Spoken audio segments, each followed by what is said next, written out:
in the first couple weeks of the spring market, I would say there's a ton of pent up demand. We've got in the last week, I think we've put 4 or 5 homes under contract.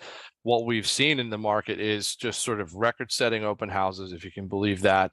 And there really was a dip in the fourth quarter last year, as everybody knows, right? People kind of sat on the sidelines because rates went high, and people hadn't been used to that. There was a lot of uncertainty about where rates were going to go ultimately. And what we've been able to see here is that the market really, since the beginning of the new year, has turned again to be just a really, really strong seller's market. And so we're seeing a lot of pent up demand sort of coming out of the winter months. You've got record-setting open houses. We had an open house earlier last week. We had over 40 groups in one house, which is pretty insane if you think about that. We're seeing 50 scheduled showings on some properties, which is really, really a high number. And for those of you out there who are thinking about selling, the open houses are great it's great to have a really good open house, but those scheduled showings are the way in which you can really gauge how you're going to perform. Because if people come to the open house, but you don't have anybody scheduling to come in and see that at Saturday morning at 9 o'clock, like that's a real buyer for the most part.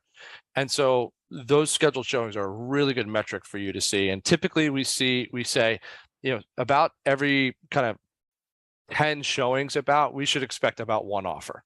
And so and sometimes it's more than that and sometimes it's less, but that's a good metric to kind of get through there. So we're seeing multiple offers in almost every house that we put on the market. And Chris, if you're representing a buyer at this point, what are you seeing from the buyer side? I mean, right now on the buyer side, it's very challenging right now because they're running into where there's multiple contracts. They have to compete. They have to have their financing in order because you can't be one of those clients that just go out for the first time without talking to a lender, not knowing, financially where you stand, what you qualify for in this market. So you have to be knowledgeable and you have to move pretty quickly. And, with this market right now, looking at being flexible, maybe we're doing pre-inspections, maybe we're waiving some things. Maybe if your budget is, for example, like 700,000, maybe we're looking at homes that are 500,000 to be more competitive instead of going to the upper end of 700 and being capped there. So that's what buyers are experiencing right now. Yeah. So there's definitely limited inventory out there right now. Yeah, there's limited inventory, and that leads to competition. It leads to, dropping contingencies and so on. And so the pent-up demand is really showing up. We're seeing that, but we're also seeing a fickle buyer as well. So buyers who actually don't want to compete. And we're also seeing remorseful buyers.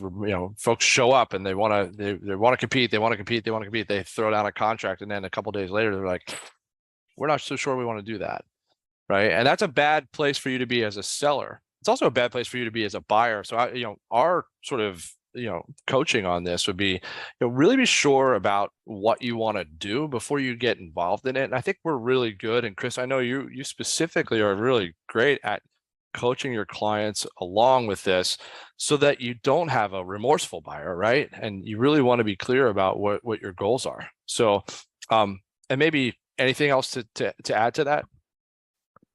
No, I think you covered it all there, but you just have to be very sure of what you want to do, because there are other buyers that are out there that are looking for the opportunity, and sometimes things do change, but you definitely want to have your ducks in a row. Yeah, you gotta have your ducks lined up for sure.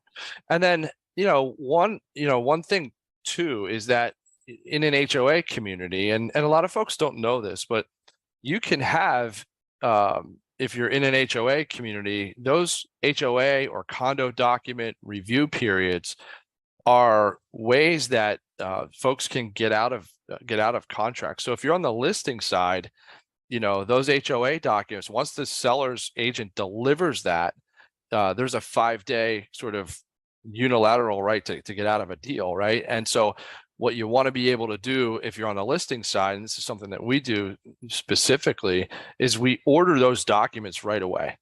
And so once we ratify a contract, we send out those documents immediately. So that 5-day clock starts ticking, right? And I know, Chris, on your end, when you're in the middle of a deal on a purchase side, especially if those agents don't deliver that HOA packet to you, you know you have time to get out of a deal if you want to, right? Yeah, for sure. And I've actually used it, because HOA docs weren't handed to us, in a timely manner, and got out of the contract. Yeah. And it happens, guys, for folks watching, it happens because it costs money to buy those things, right? So like, we have to spend, I think we just did one, it was like $350. So we've got to spend that money to get those documents in hand. But we do that specifically so that we can make this happen and deliver the HOA documents right away so that the clock starts ticking on this. And oftentimes our HOA period expires before even a home inspection would expire. And contracts in general, guys, I mean, what we want to try to be able to do is just have the tightest timeframes that we possibly can have.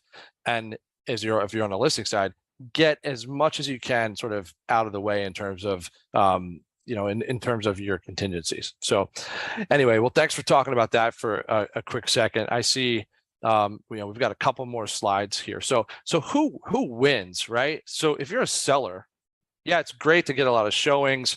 Ultimately, how do you get showings? How do you actually make the marketing work? How do you sell? I mean, it's price. This is a pricing conversation that we're having, but really, guys, I mean, the whole idea is not just price, because if you price a certain way and you don't look the part, then you're actually not going to perform very well. So who wins? And so for this slide is really indicative of really what it takes. Sellers who prepare well and look their best. So sometimes, and everybody can relate to, well, most everybody can relate to going to the prom, right? So, or going to the Super Bowl, right? This is your Super Bowl, right? And so you prepare as well as you can and look your best.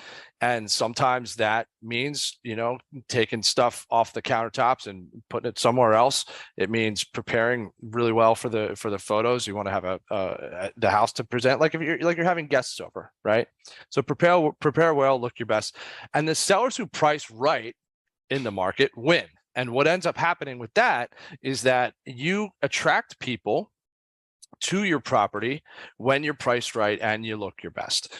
And so the whole idea here really is to be able to, especially with the advent of all of these sites out there like Zillow and Redfin.com, where they actually assign a value for your house. The market can see that. And so you can't miss. And once you miss that, then people don't show up.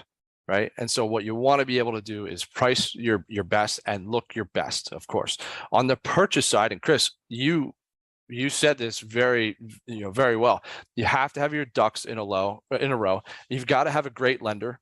Having a good local lender is really, really important. Laser focused home search, right? So if you're a buyer and you're not actually sure about where you want to buy, well, you're not actually going to compete really that well because you have this uncertainty.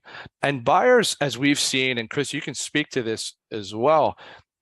What we see from buyers is there's an evolution, right? You start somewhere, you want to go to this neighborhood over here, but over time, it sort of morphs for many reasons into maybe going to another neighborhood sometimes. And we have people that, and you've had this, Chris, people that want to buy in Maryland and all of a sudden they decide that they want to buy in Virginia, right?